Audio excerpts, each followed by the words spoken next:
to drop in.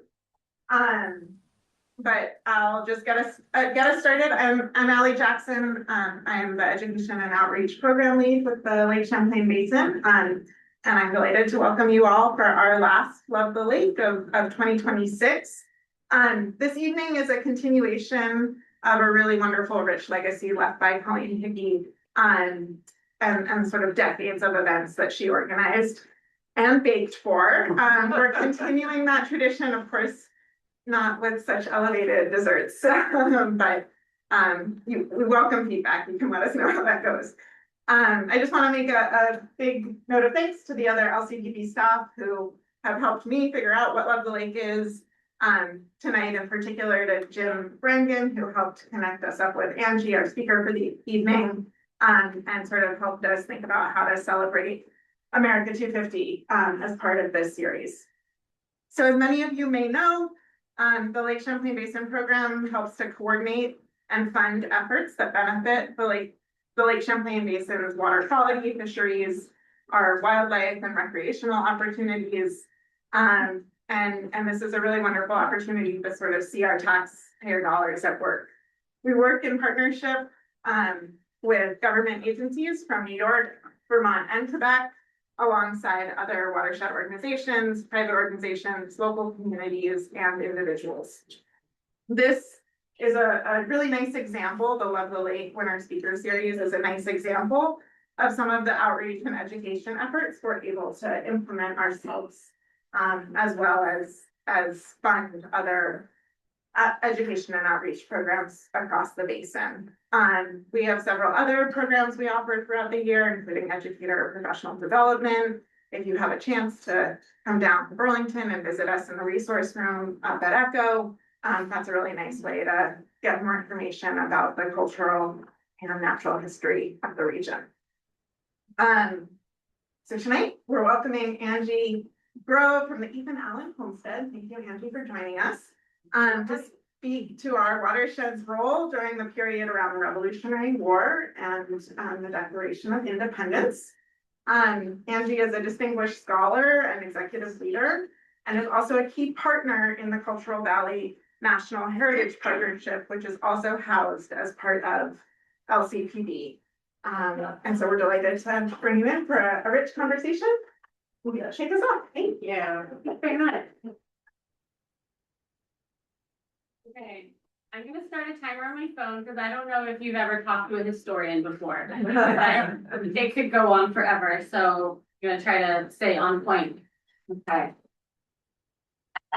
So today we're gonna be talking about Vermont's Revolution and its role in the American Revolution. First, I will just introduce you to me. I am currently the Ethan Allen Homestead Museum Executive Director. I've been in that role for about 4 years now. I'm also a member of the Vermont 250th History and Culture Committees. And if you are just joining, there are seats up front. So please don't be shy. We'd love to have you. And no one will be bothered. They're too busy eating their snacks to be bothered by you coming in and sitting down.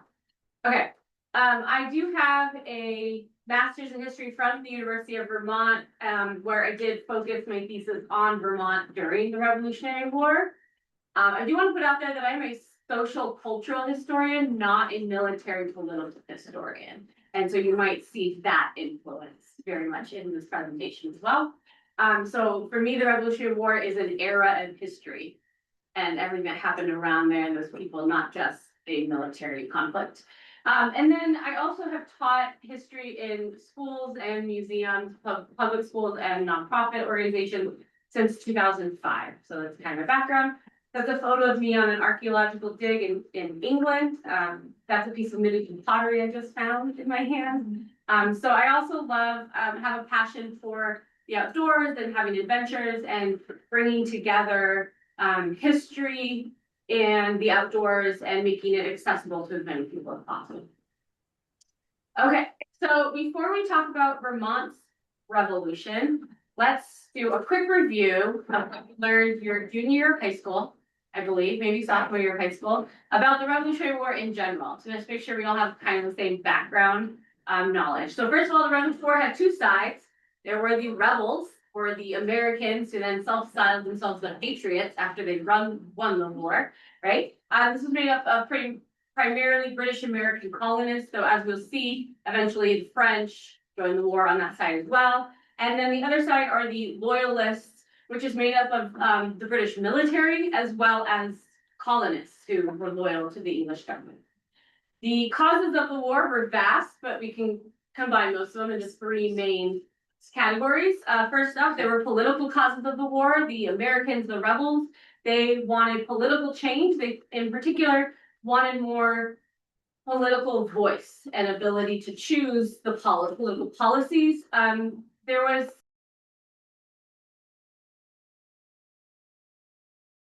so far away, so busy doing so much stuff. They basically let the colonies run themselves up to a certain point. And at this time in history, England is starting to enforce more policies and stop their salutary neglect. And a lot of the American rebels wanted to go back to that salutary neglect so that they could run things themselves. They also believe that a lot of the British court systems were quite unfair and unjust. So those are the political reasons. There were ideological reasons. This is the time of the Enlightenment, and a lot of people who were really believing that every individual had God-given rights that a governmental entity could not take away, and that the power derives from the people, which was not what people had believed just 100 years or so before the revolution. They believed power derived from God, and then God chose the kings. Instead, they're really starting to believe that there's strength in numbers and power is derived from the people, so therefore they can maybe step up and take power. There are also economic causes of the Revolutionary War, primarily that the American colonists were being restricted by Great Britain to trade primarily or exclusively with Great Britain, and the colonists, the merchants, wanted to open up trade with the rest of the world and therefore take the highest bidder for their price. So they wanted capitalism, and England was not letting them do that. And also the American rebels wanted to move west and take more land. And England had realized they were having the same problem as ancient Rome. Their empire was becoming too large to manage, and they had restricted colonial movement west of the Appalachian Mountains and wanted to reserve that land for the Native Americans. The British said, we can't manage our empire if it gets too big, and we're tired of paying for wars against the Native Americans. So those are some of the reasons that the Americans decided to rebel against their home country. The area of the war goes all the way from like Quebec all the way down to Florida, and goes all the way from the eastern seaboard of the Atlantic Ocean all the way to the west to the most westernmost American Revolution like battle or skirmish was in Arkansas. There were things along the Ohio River Valley and present-day Iowa. However, it was primarily located around the seaboard of the East Coast, but it's that whole great area that is part of the war. The war lasted from 1775 to 1783, and we could break it up into three parts. There's a beginning, a middle, and an end. At the beginning, we have Lexington and Concord, which starts the war in 1775. In the middle is Saratoga. It's known as the turning point of the war. It happened very close by to here, relatively speaking. And then Yorktown was the last official battle of the war. And the war officially ended with the Treaty of Paris in 1783. And then lastly, for our review, what was the impact of the Revolutionary War? Vast. But again, we'll just break it down to a few key points. Number one, the Revolutionary War created a new country, the United States, which had the most inclusive representative democracy in the world at that time.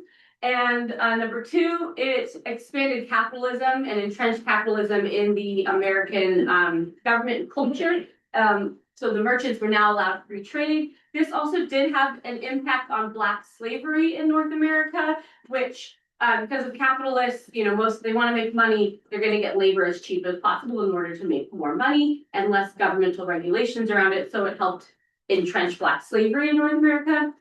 And land expansion. Since the Americans won the war, they could move west. And historians then call that throughout the 19th century like manifest destiny. This idea that Americans were destined to control all the land from the Pacific Ocean to the Atlantic Ocean.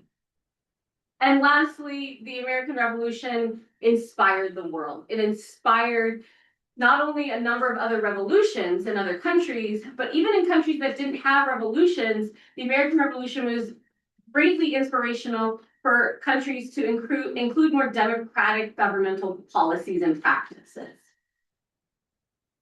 So that's the American Revolution in about 3 minutes. That's all you need to know, right? Okay, but what was the American Revolution like in Vermont specifically? In order to understand the role that Vermont played in the American Revolution and why there was a smaller Vermont's Revolution, you have to understand that Vermont was a border colony. During the Great Rush for European colonization of North America, that resulted in 3 major European powers: Spain in the south, France had the north as well as the Mississippi Delta, and England had the seaboard in the middle of North America, as you can see on the map on the left. Present-day Vermont is located right on the border between New France and New England. This basically meant that Vermont was unsafe for both French and British colonists because it's right on the border. And so if you got too close to the border, your enemy would be there. So Vermont was not colonized by European settlers for the first 200 years of European colonization on North America. It wasn't substantially settled by Europeans until the 1760s. Despite Montreal and Quebec, which are very close to Vermont, being settled in the early 1600s, the French did not have large, permanent, effective settlements in present-day Vermont. Instead, they built forts along Lake Champlain, as you can see in the red circle on the map on the right. And they also allied themselves with the indigenous Abenakis, which is the largest indigenous group in Vermont at the time. And between the Abenaki alliance and those forts, that was intimidation for the British settlers to stay away from present-day Vermont. The lone English presence in present-day Vermont before the 1760s was a fort in present-day Brattleboro, Vermont. It's called Fort Drummer. It was built in 1724. It's the English dot on the map. And that was actually considered part of Massachusetts at the time when it was built. There was no permanent substantial European settlement in Vermont until the 1760s. Instead, from 1600s through the 1760s, it was this borderland between English North America and French North America, but unsafe for either side to venture very far into. Can I ask a quick question? Yeah, Does that include the entire Northeast Kingdom and Connecticut River Valley? primarily, yes. There are always lone hermits. There's a lot of state to the east. Yeah. Okay. So this is going to change in the 1760s because of the French and Indian War, which made this area particularly dangerous in the 1750s while the war was going on. So this painting is the Death of General Wolfe. It's one of the most famous paintings from the French and Indian War by a man named Benjamin West. It was painted in 1770. It depicts the death of British General Wolfe during the Battle for Quebec, which ended up being, despite the British general's death, ended up being a major victory for the British. And the British won the war. And there are 2 major consequences of this for Vermont. Number 1, Great Britain got Canada. There's no more New France up in Canada. And the Britain took over the forts along Lake Champlain, such as Fort Carillon, which turns into Fort Ticonderoga when the English take over. And this removes the French threat against British settlers moving into present-day Vermont. Number 2, the French and Indian War wasn't just the French who lost, the Abenakis lost. The Abenakis had allied with the French during the war. And so when they lost, it greatly reduced, but not completely removed, the threat of Abenaki people in present-day Vermont as well. So since now neither the French nor the Abenakis are able to defend this Vermont area, they were not able to defend it from the droves of British settlers that immediately moved in to this space after the French and Indian War. As soon as the land around the Green Mountains was safe for British settlement, it attracted those looking to make a profit. And the first British government official who took advantage of this profit opportunity in present-day Vermont was the New Hampshire governor, Benning Wentworth. And he started chartering towns in what is now present-day Vermont in 1749. However, nobody moved to them until 1761, when the battles of the French Indian War ended. The first town he named after himself, of course, Bennington, Vermont, named after him. And within each town, he would sell the charter for a fee that he would get to keep part of, but he also designated a plot in each town that each town had to hold for him, and he owned it, that he didn't have to pay for. And the business plan was to wait for the towns to flourish, and then he could resell the property when it's worth a lot of money and make money. It was land speculation, basically. So the New Hampshire governor went with, he sold the lands in what is present day Vermont because he believed that was part of New Hampshire. He believed that the western border of New Hampshire went all the way to Lake Champlain, and this area also became known as the New Hampshire Grants. So in my presentation, if I say Vermont, if I say the grants and the New Hampshire grants during this time, we're talking about the same place. But Wentworth got into trouble almost immediately as he began selling the lands in the New Hampshire grants in this area, because the royal governor of New York said, that's New York. You can't sell land there. The New York border goes all the way to the Connecticut River. That was his claim. And so this contested land between Lake Champlain and the Connecticut River, the present day boundaries of Vermont, was contested by New Hampshire and New York. And eventually it did go to court, to the king, to figure it out. But in the meantime, both New York and New Hampshire are still selling land grants at the same time, which can lead to a lot of confusion. Here is a map that was generated last summer by one of the interns I had at the museum, who was a geography major. So I said, great, you're at a history museum, but there's a geography project for you. So she took the original town charters. So the yellow are the current town boundaries. She took the original town charters, and the areas in green are the boundaries of the New Hampshire towns. This is around Chittenden County, Burlington, Vermont area.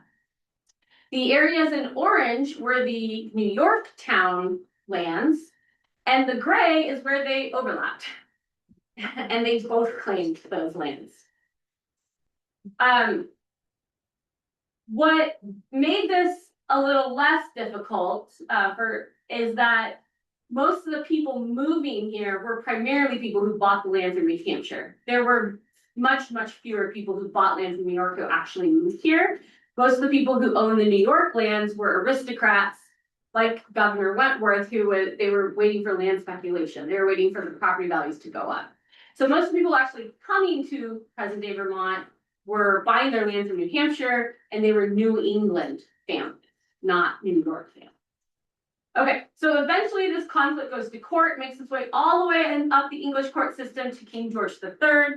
And to generalize the king's response, he basically said that it should be whatever the people want it to be. Sounds like a great response, right? However, he didn't run a democracy, so he didn't call for a vote. He said it should be whatever the people want it to be. But then he asked his royal officials, what do the people want?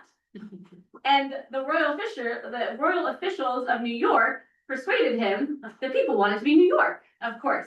In fact, they produced a petition with forged signatures of actual names of men who lived here, who bought their land from New Hampshire. They forged their signatures and produced this petition to the King of England and said, see, they want to be part of New York. So the king said, great, I'll make my people happy. That's New York. Okay, so it didn't make people happy. Not everybody. There were some people who were fine, and of course there were some people who were from New York and celebrated it, but the majority of the people who moved here and lived in present-day Vermont at that time were not happy, and they were not happy for a number of reasons. New England during this time period and New York are like different countries. They have very different culture. There are different religions. New England is Puritan and New York is Anglican. which is the Church of England. They have very different ideas of self-representation and the ownership of land. So back then you had to own land to vote to represent yourself in the government. And in New England, almost every adult white male owned a chunk of land, even if it was a small one. And so almost every white adult male could vote.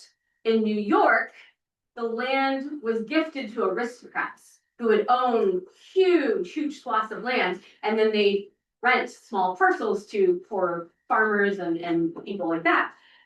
So only the aristocrats own the land, only the aristocrats can vote. So the voter numbers in New York were much smaller.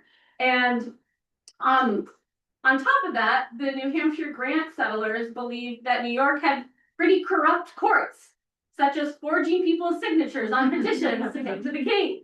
So they were not happy about that.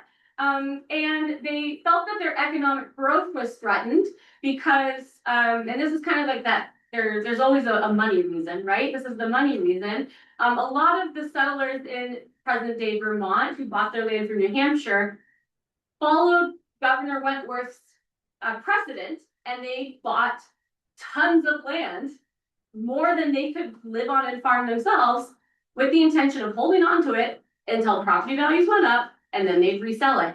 Such is the case with Ethan Allen. His family created the Onion River Land Company and bought a ton of land throughout Vermont, and way more than they were going to personally use. But their goal was to hang on to it for a generation or two, and then they'd be able to resell it for a high profit. So having New York come in and claim this land was going to be economically an economic damper on their plans, because New York's not going to sell them any more land. New York's going to gift it to the aristocrats. But on top of that, New York charged everyone a fee to get their New Hampshire property titles acknowledged by New York. So these people had already paid New Hampshire for the land, and now they have to pay New York a fee to have New York acknowledge their property rights. So they're not happy about that at all. So their response was to create their own militia, which is called the Green Mountain Boys, which forms about 1770. And the militia does everything short of murder to intimidate and persuade and push out anybody who's trying to come in with a New York agenda in the New Hampshire grants. For example, pictured here is a man named Dr. Samuel Adams. Just casually in a pub, he defended what New York was doing, and the Yorkers, the residents from New York, were coming to move in.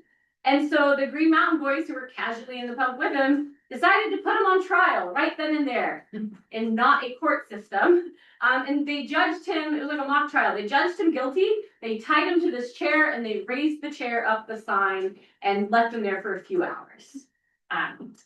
What is particularly interesting about this is Dr. Samuel Adams, the man who's being punished there, was a New Hampshire grant person. He bought his land from New Hampshire. And this just goes to show you that there's so many varieties of ways that people were responding to these political policies. He wasn't, super happy about New York, but he was just like, we'll just pay them the fee and move on, was his view. Of course, you also are going to wonder, where does Ethan Allen come into this? He was elected the leader of the Green Mountain Boys at this time. So he's the ringleader in this little militia group. Okay, so while the people in New Hampshire grants are concerned with the way that New York is treating them, the Greater American Revolution was reaching a fever pitch. British policies in the colonies had been getting so bad that colonists organized together for something called the First Continental Congress in September 1774. And 12 of the 13 colonies attended the First Continental Congress, and Vermont was not a colony at this time. Vermont was part of New York, according to the Continental Congress. So Vermont was represented by New York in the First Continental Congress. And two main things came out of the Continental Congress. Number one, there were committees of safety were recommended. These are basically like American governments. They're going to start setting up and run things and policies. So then if you become an American like rebel patriot, you're going to follow the policies of these committees of safety and not the policies of the British government. And then eventually these committees of safety kind of morph into what becomes the official American government. So Vermont created its own committees of safety following this recommendation by the Continental Congress, and they met in Manchester in January of 1775, and 20 different towns in Vermont sent representatives to the first Vermont Committee of Safety. The second recommendation that came out of the first Continental Congress was that everyone should start organizing and training their militias, but they knew a war was about to start. And this is so a bunch of the towns in Vermont started doing that, including a town called Westminster, Vermont. And these militias were also encouraged to organize for different kinds of protests. And so that's where we get the incident called the Westminster Massacre by a lot of historians. So Westminster created a militia, they organized protests, just like the Continental Congress told them to. And in March of 1775, they gathered for a protest against the unjust courts that were being run by New York judges. They basically had a sit-in, and they made quite a show of not bringing weapons into the building for their sit-in. And however, the sheriff's posse, the New York posse that then was standing outside the courthouse during the sit-in, shot blindly into the courthouse, which killed 2 people, William French and Daniel Houghton. And this was just weeks before Lexington and Concord officially started the war. So the war has started. First we get on April 19th of 1775, the first battle of Lexington and Concord. And yes, this is the one with Paul Revere's famous midnight ride. And this battle is particularly important for 2 reasons. Number one, men from all over the 13 colonies traveled to Boston to join in a continental army. It hadn't been officially called that yet, but to join together and unite militarily against England, including men from Vermont. So I'm going to read you a little part from the book History of Newbury, Vermont, published in 1902. The frame of Colonel Thomas Johnson's house on the Oxbow was raised the day the news of the Battle of Lexington reached Newbury, and that on the same evening, Nehemiah Lovell, Peter Johnson, and Silas Chamberlain started for the seat of war. So it names three of the men who helped raise a house that day, learned about the war, and that night they headed down to Massachusetts. All 3 of those men were 18 years old at the time that happened. One of them was the younger brother of the man whose house was being built. So it was like they were leaving the house in the middle of construction because this was more important. Okay, so the Lexington and Concord brought the colonies together militarily, including Vermonters who traveled down there. Number 2, Lexington and Concord led to the Second Continental Congress in May of 1775, which continued into 1776. And the Second Continental Congress resulted in the Declaration of Independence and the formation of the Continental Army, which was formed to defend the Declaration of Independence, which George Washington was appointed as the leader. Okay, so in Vermont, the news of Lexington and Concord traveled up here, and one of its effects was that it also led to the voluntary removal of many loyalist citizens. For one example here is Frances Montresor, known as Fanny. Fanny is about 10 years old in this portrait. She was about 15 years old when this happened, the war started. Her family were loyalists, they were Yorkers, and they lived in Westminster right across the street from the courthouse. So she witnessed the Westminster Massacre from the window in her bedroom, basically. When the battles of Lexington and Concord were announced, her stepfather joined the British Army and went to Boston. And her mother and Fanny, they fled to New York City, which was a loyalist stronghold, and they spent the remainder of the war there as war refugees. And Fanny didn't actually return to Vermont until after the war. Now, you may also notice Fanny Montresor was her name, and when the war started, there's 3 last names that get added during her lifetime, and right in the middle there is Allen. Yes, this is Fanny Allen, who married Ethan Allen after the war. The Battle of Lexington and Concord also had a great effect on Vermonters because it led immediately to the taking of Fort Ticonderoga. So basically, Ethan Allen and the Green Mountain Boys, they heard about Lexington and Concord. They made an educated guess that the British at Fort Ticonderoga had not heard about Lexington and Concord yet. So they should go take the fort. Bonus points that the fort happens to be in New York. So like, you know, suck it, New York. The Vermonters are going to take the fort there. This was very important nationally for the Americans because it was the first defensive victory of the Americans, and it also captured the first cannons for the Continental Army, which George Washington then later used to kick the British out of Boston on Dorchester Heights. But this was also really important for Vermonters because Vermonters were able to use this victory, led by Vermonters, as leverage to ask Congress to recognize Vermont as independent from New York. They were basically able to say, look at what we are doing to help your cause. Shouldn't we be our own state? They were denied. After repeated and failed attempts to get the US Congress to recognize Vermont as a state that was separate from New York, Vermont decided to declare its own independence in January of 1777 in Westminster, Vermont. And they wrote their own Declaration of Independence. But instead of declaring independence from just Great Britain, they also declared independence from the state of New York. And they modeled their declaration on the US Declaration of Independence. And I'll show you what I mean by that with this excerpt. My excerpt's a little longer than that excerpt. Right number 1, that whenever protection is withheld, no allegiance is due or can of right be demanded. Second, that when the lives of property and of a community have been manifestly aimed at by either the legislative or executive authority of such community, necessity requires a separation. Your committee are of an opinion that the foregoing has for many years past been the conduct of the monopolizing land claimers of the colony of New York. And whereas the Congress of the several states did, in said Congress, on the 15th day of May, AD 1776, in a similar case, pass the following resolution. And then they quote the US Declaration of Independence here, which said, resolved, that it can be recommended to the respective assemblies and conventions of the United Colonies that where no government sufficient to the exigencies of their affair has been heretofore established, to adopt such government as shall, in the opinion of the representatives of the people, best conduce to the happiness and safety of their constituents in particular, and of America in general. So the Vermont Declaration of Independence directly quotes the US Declaration of Independence for justification for what they're doing.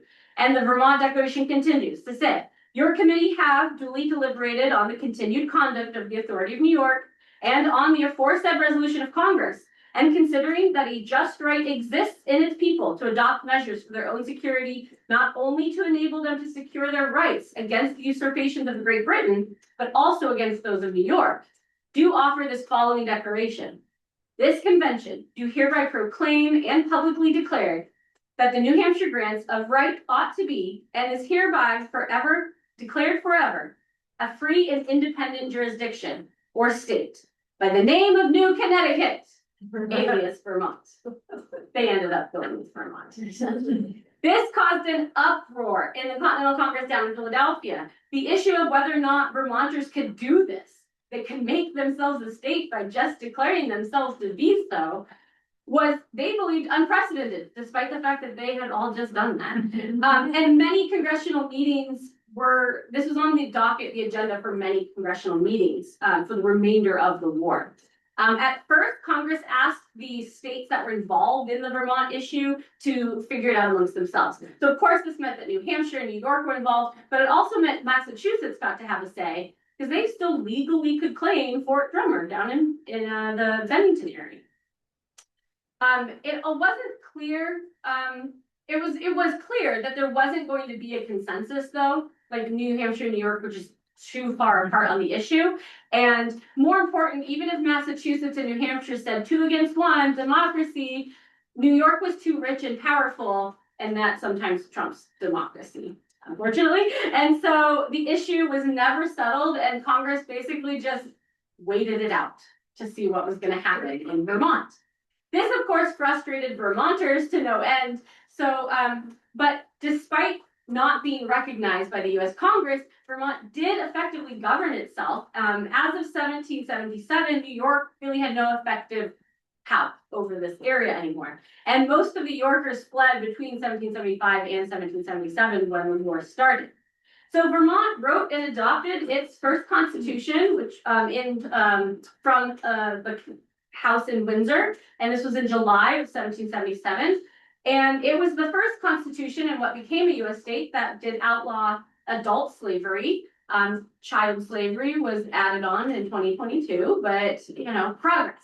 And many Vermonters believed that, the best route to get Vermont recognized as independent from New York was with the Continental Congress, with the United States. If they were loyal through the Revolutionary War, if they showed how they were contributing to the Revolutionary War, the United States would have to admit them as a separate state, right? Like that was the plan. But not all Vermonters believed in that plan either. Okay, so while Vermont was being denied independence by the Continental Congress, and while they wrote the Declaration of Independence and a state constitution, Revolutionary War battles continued. And in 1775, confident from their recent victories at Lexington, Concord, and Dorchester Heights, and Fort Ticonderoga, the Americans attempted to take Quebec from British control. This failed miserably, as depicted here in this painting of American General Wolfe dying in battle during the campaign. So as the Americans retreated south, so did virtually all of the civilians who had already started settlements along Lake Champlain, right around here. Oh my gosh, yes, it is. You're right. Thank you very much. Sorry. Yes, General Montgomery. The Hamilton musical tells us Aaron Burr, he was with Montgomery when he was shot in the leg, right? That's how you caught it, right? I'm sure. Okay, thank you. So when Montgomery died, when the Americans lost Quebec and they retreated south, a lot of the civilians who had lived along the Lake Champlain area retreated south too, because this wasn't safe, because now the British in Canada are a major threat. So one of those civilians is a woman named Martha Powell. Martha and her family were the first British settlers in Burlington, Vermont. They lived very close to where my friend Betsy here lives. And they moved there in 1772, but only 3 years later, they abandoned their farm and home because the Revolutionary War was on Lake Champlain. And it was this was a very dangerous place to be. We will see Martha again later in this presentation.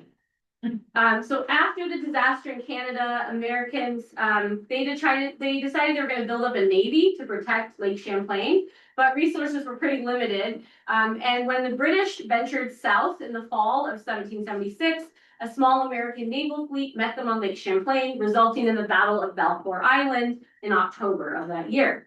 The British won, but Americans were successful enough in that battle that they were able to hold the British off enough to keep the British from their ultimate goal. The British ultimate goal at this time of the war was to control Quebec, control New York City, and control the waterways between them. If they could do that, they could separate the North from the rest of the colonies.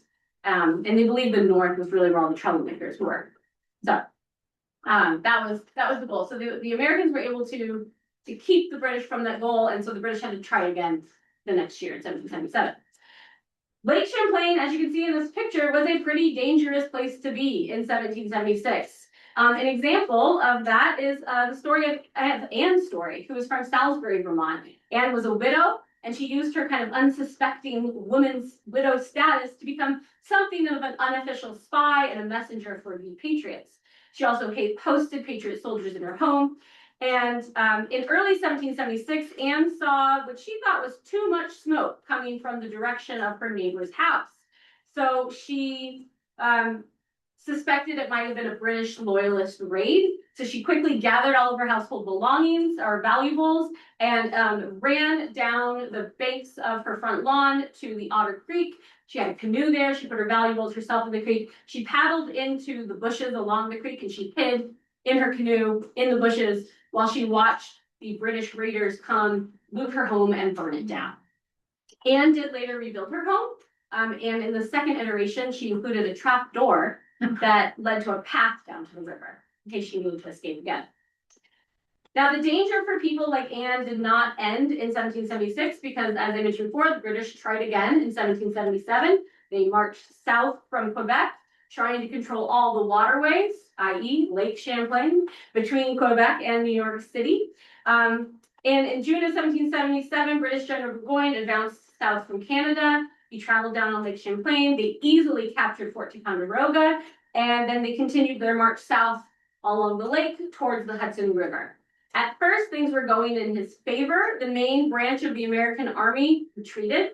But small contingents were left behind to pick at the British as they made their way down. And this led to a series of battles and skirmishes that's kind of like the greater Saratoga campaign battles, including in Hubbardton and Bennington, which are both in Vermont, Fort Anne, which is just over the border of New York, Mount Independence, which is in Vermont. So these are the Revolutionary War battles that happened in Vermont.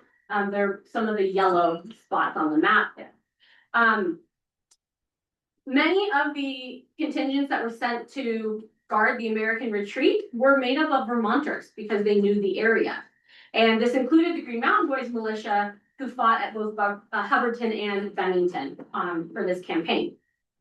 There were also skirmishes during this campaign that did not involve militias. So we have Martha Powell here again. She moved south. She fled Burlington in 1775 to southern Vermont, where it was safer, until 1777, when it was not safer. And she was living in Pittsburgh, Vermont, and the following is an excerpt from the history of the town of Pittsburgh, Vermont, published in 1872. The house of Felix Powell was attacked in the night. Mr. Powell was absent, but Mrs. Powell, apprehending an attack, had fled into a thick cluster of bushes in the vicinity. And while there, the house was plundered and burnt. In full view of the burning residence, she was delivered of a child before morning. Yeah. That child did not survive. Martha is actually one of 7 Vermonters who are featured in the newest exhibit at my museum called Voices of the Revolution. And so I've also shown here an art piece that's part of that exhibit that depicts that story. Okay, so the Burgoyne campaign in 1777 was so threatening to Americans. They were just the British were having victory after victory after victory, and the Americans were pretty threatened and were in full retreat. It was so threatening that it made at least one American patriot switch sides right then and there. And he said, I think the British might win, so let's go with them. Now, this guy was not just an opportunist. This guy was loyal to Vermont independence. That's what he wanted. His name was William Marsh. And he was joining the American side in 1775. He wasn't a soldier. He worked in logistics and planning and supplies acquisition.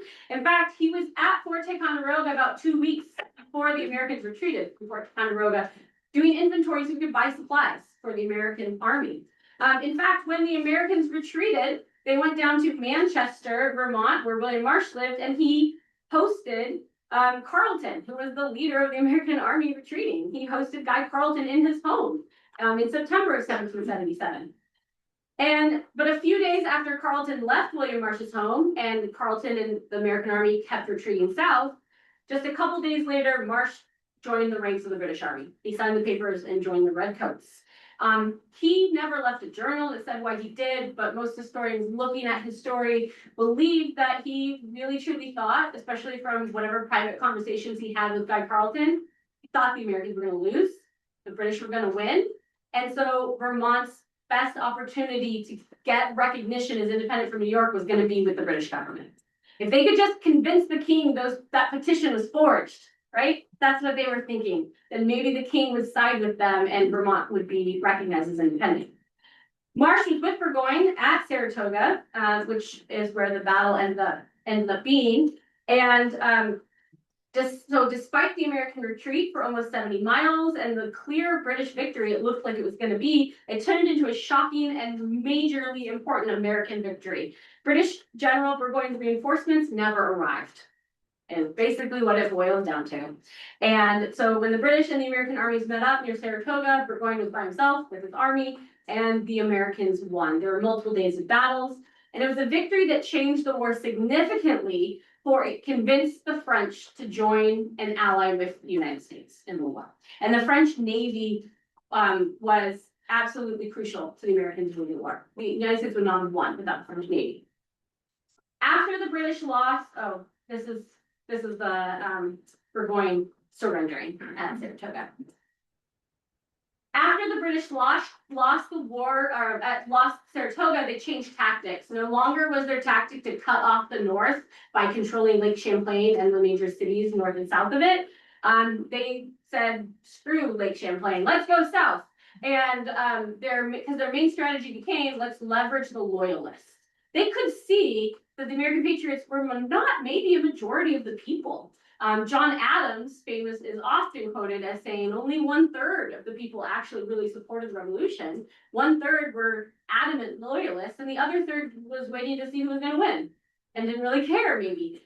So the British could see that, so they thought our best strategy is to leverage the loyalists. They believed there were more loyalists in the South, so most of their militaries went south in order to do that.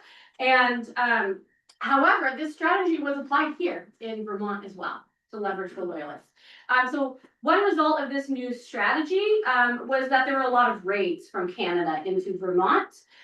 Those raids were conducted to terrorize the people, but also to kidnap people in the effort to leverage them and turn them into loyalists or intimidate, make their families start following loyalist policies because they had their children kidnapped. The second thing that happened in Vermont during this was that the British government and Canada started negotiating with the new Vermont state government about Vermont joining Great Britain as well and trying to leverage them in that. Something that's going to be called the Haldeman Affair by most historians. We will talk about that in minutes. But let's talk about the raids first. The most famous and well-known Revolutionary War raid in Vermont is called the Royalton Raid. It happened in October of 1780. It didn't just happen in Royalton. It was like they were raiding along the way in many towns on the White River Valley. This was a raid that had, this was a classic New England raid where it had one British officer who led them and then 300 Indigenous allies who were the warriors. And in this case, it was Mohawks. And this actually ends up being the last major Indian raid in New England, where there's like a 300-year history of Indian raids like this. During this raid, 4 Vermont settlers were killed, but 26 were taken captive. Again, this is a classic Indian raid in New England. They're going to kill some, but a lot of them are going to take captive, bring back to their villages, and sometimes ransom them, often adopt them into their villages as well. So the militia that had been formed was following the raiders that got called up, and they were following them, and they got really close to them. They caught up with them around Randolph, Vermont, and they did shoot some volleys towards the raiders. However, they stopped shooting and gave up because they were afraid they were going to hit their own people who were in the group as well. However, there's one woman who didn't give up. Her name is Hannah Handy. She pursued the raiding party for multiple days, eventually caught up to them, and then she begged the release of the youngest boys, which included her own son. And she was persuasive. They gave her 9 of the youngest boys that they had kidnapped back to her, and then she single-handedly led them back home for multiple days of travel as well. Now, just because Native Americans sometimes allied themselves with the British in raids in Vermont, this did not mean that all of the Native Americans were allied with the British for the larger cause of the war. For the most part, they were hired for specific jobs to kidnap or to raid, like mercenaries, basically. One example of that is Joseph Louis Gill. He was an Abenaki leader from Odanak up in Canada, just over the border. And over the course of the American Revolutionary War, Gill traveled extensively throughout Vermont. And a lot of times to the 3 areas that are red dots on the map there. After the French and Indian War, Abenaki peoples tended to congregate in 3 areas in the Vermont area, though they continued to move around and have bands that go throughout all of Vermont as well. But the 3 areas are, I'm going to mess up the pronunciation. I'm sorry, I'm not a native Vermonter, so please correct me. Lake Memphremagog? Very close. Did I get it really close? Okay, thank you. So that's like on the Canadian border. That's that dot up there. Odanak in Canada, just over the border, and then Newbury in the Newbury, Vermont area along the Connecticut River is the other dot. Gill's experience is pretty representative of many Native American Indians, especially Abenakis during the Revolutionary War. He considered the war a European war. It was Europeans fighting Europeans about a European topic. But it didn't really have anything to do with them other than they needed to survive it. And so everything he did to help his people survive. So he ended up participating in the war for both the British and the Americans at different times. Ultimately, he was loyal to his people.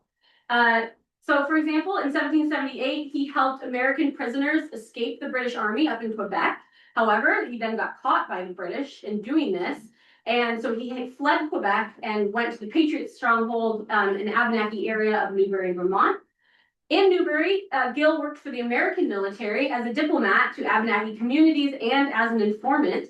His reports of the British Army up in Quebec were received all the way up the ladder up to George Washington. And Gill was made a major in the American Army in April 1780. You can see an excerpt here of one of George Washington's letters that mentioned Gill. By August of 1780, Gill rejoined the British up in Quebec for the promise that if he worked for them, he'd be allowed to return home. So in May of 1781, one of his assignments was to capture 2 American soldiers, which he did down in Vermont.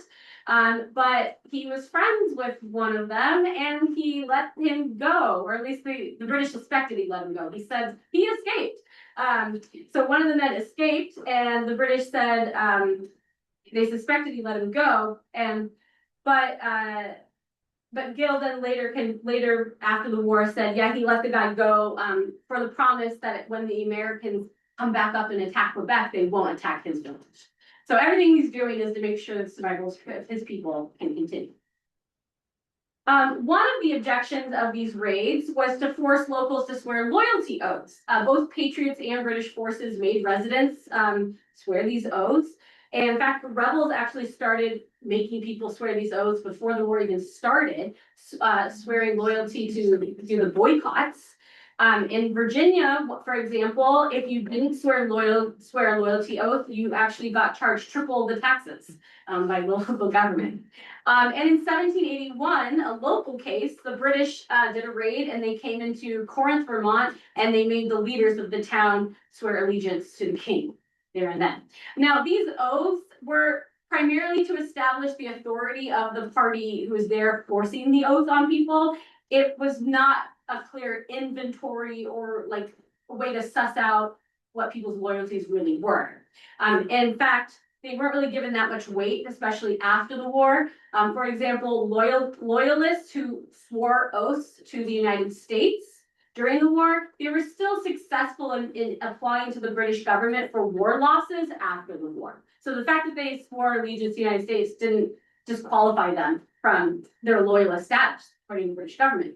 And similarly, no one from Corinth, Vermont was later punished because they swore an oath to the English king during the course of the war. Everyone kind of knew this is just a bullying tactic. So sometimes the British raids were done to terrorize Vermonters. Sometimes they were done to intimidate and establish authority. And sometimes they had a political agenda, as in the case with Thomas Johnson. Thomas Johnson was an American militia officer in Newbury, Vermont, when he was kidnapped in a British raid in 1781. The intention of this raid was to turn Johnson into a British spy. He was targeted specifically. Pictured here is a millstone that he was delivering from Newbury to Peacham when he and the 3 teenage boys helping him win the job were captured in the middle of the night by a group of British loyalists and their indigenous allies. One interesting detail of their capture was that Johnson actually knew 3 of the 10 men who were capturing him. They were his former neighbors who were loyalists and had then moved to Canada. And they were enlisted to capture him because they knew him and were thought they would be able to convince him to turn. Once captured, Johnson and the 3 teenage boys were marched up towards Canada. However, 10 miles in, Thomas Johnson was able to convince the captors to let one of the teenage boys go and walk himself back home because he looked ill and probably wouldn't make the journey up to Quebec. They let him go. Johnson was targeted in this raid because they believed that his friendship with Jacob Bailey, who was a Patriot leader in the Newbury area, could help persuade Vermonters to support the British in the war. They did successfully recruit Johnson to become a spy,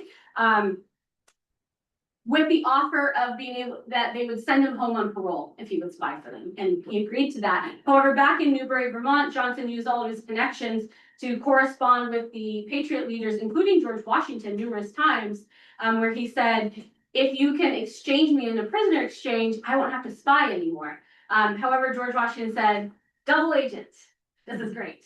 So he became a double agent during the war.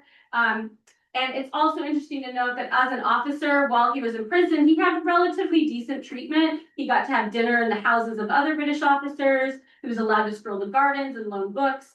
The 2 teenagers who were also captured with him and taken up to Quebec, they were not so lucky. One of them was sent to the mill prison in England, where it was known that you had to capture your own rats in order to survive and eat them.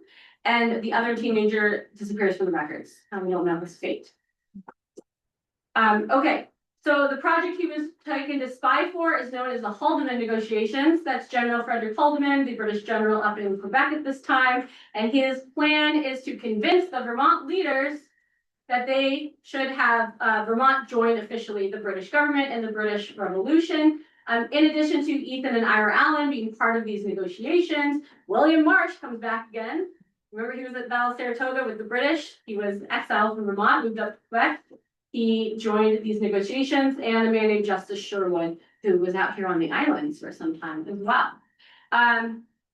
Historians debate whether or not the Vermonters were like serious in joining Great Britain, or whether they were also using this for leverage with the United States Congress to say, if you don't want us in the US, we'll go back to the England. It's kind of up for debate with the historians. And so at this point, if you're like, what is going on in Vermont? You are not the only person who is slightly confused.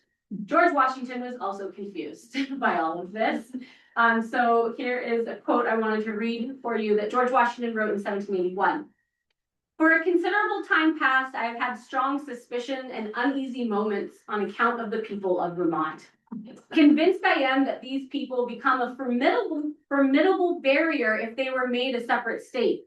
Equally convinced I am that neutrality is the most we have to expect from them if they are not.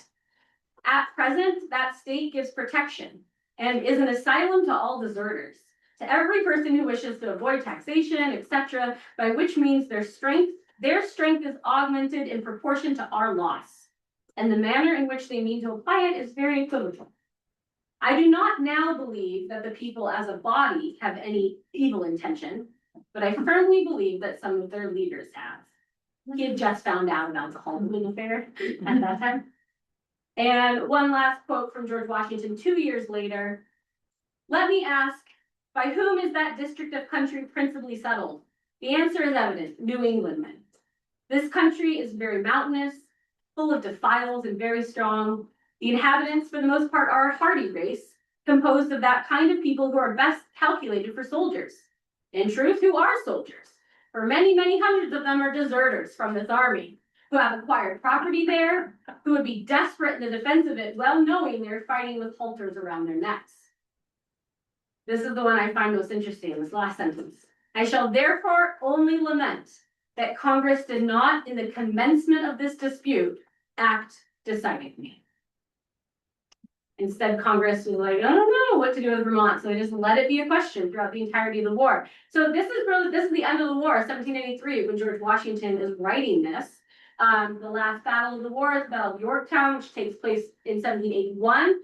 So there's still 2 more years where people didn't know the war had ended, and there's a lot of skirmishes going on.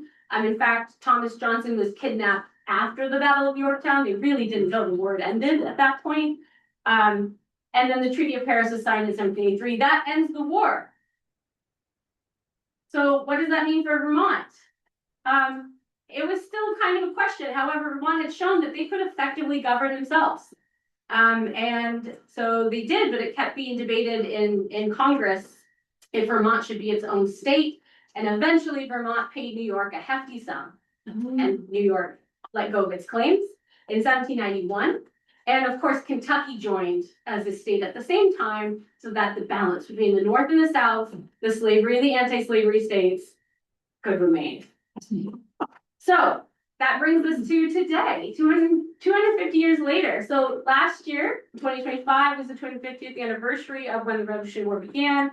This year is our 250th anniversary of the United States Declaration of Independence, which is being celebrated and commemorated nationwide. But for Vermont, we have a special anniversary next year. 2027 is the 250th anniversary of the Vermont Declaration of Independence and the Vermont Constitution as well. All right. So what does this tell us? I was thinking about this on the drive up, and I was like, why is this important? Why do we care? I mean, it's some fun stories, I think. But I think it also really shows that the Revolutionary War was messy. They did not know what they were doing. They were making it up as they went, in Vermont in particular. And to me, that's inspiring because that means that we can make it up as we go. Like the people who formed the United States, who did the revolution, were no smarter or better than we are. They just did it. And that's inspiring because that means we can do it too. So that's what it means to me. Thank you very much.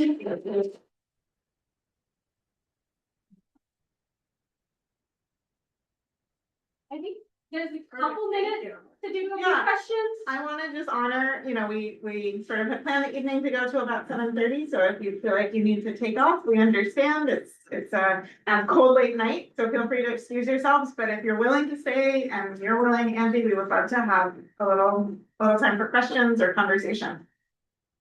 So feel free to just pop a question up, go ahead, buddy. Was the town of Johnson named after? After Thomas Johnson? Yeah. I'm gonna say no, although I have no idea what the town of Johnson is named after. But Thomas Johnson was the subject of my master's research in UVM and no one had heard of him. So I doubt they named a town after him. I just wish that this could have been recorded for John Kruger because he's so good at all this history and you are very good, really in his footsteps. Thank you. Nice. We have recorded it, so we'll make sure to. Oh, boy, he would- Thank He's you. over in New York. Oh, New Yorker. Yeah. Okay. Yeah. Thank you very much. Thank you. I thought I saw him, sorry. I, a question and a comment, I suppose. Yeah. Please, thank you for your presentation. Very wonderful. Want to go see the Allen Homestead. You know, we've got the Allen history up and down and here in Red Rock County. But with this, I've lived on Lake Champlain almost all my life. A little stint in Lake Placid during the Olympics and somewhere else, but pretty much have called it Albert and I'm not home. Yeah. Because of this anniversary, I am just falling in love with this lake all over again. I mean, it is just, I did not realize, and I'm on our school board for the Unified District. I really want the curriculum director to incorporate a lot more of the history that this lake that we live on, it has, because it's just unbelievable. I mean, Almont is extraordinarily historic, right? And because you've probably read the book on the Revolutionary War in Northern Vermont by Jason Barney.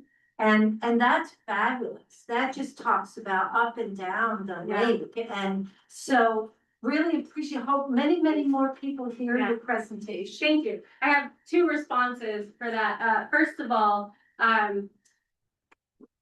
just like I was saying at the very end, you should feel inspired. You can do it. Like there's you know, the people who made the revolution, they weren't experts in it either. You should see how many drafts James Madison had of the US Constitution before they actually finalized it, you know? And so if they could do it, you can do it. So good luck with that. But the second about a book a week coming on Lake Champlain, you know, something. My second response is that I think you can blame Benedict Arnold for the reason that it's not more celebrated and well known. Lake Champlain was absolutely critical. That was the main British strategy, was to control Quebec and New York City and the waterways in between. So the St. Lawrence River, the Hudson River, and Lake Champlain that basically connect them. But because Benedict Arnold was the leader or the main figure and the hero of those campaigns, and then he later became a traitor, and while George Washington was down in like New York City, Philadelphia, those are the areas that the nationalists should pay attention to. So it's Benedict Arnold's fault. But I didn't know the US Navy started on Lake Champlain.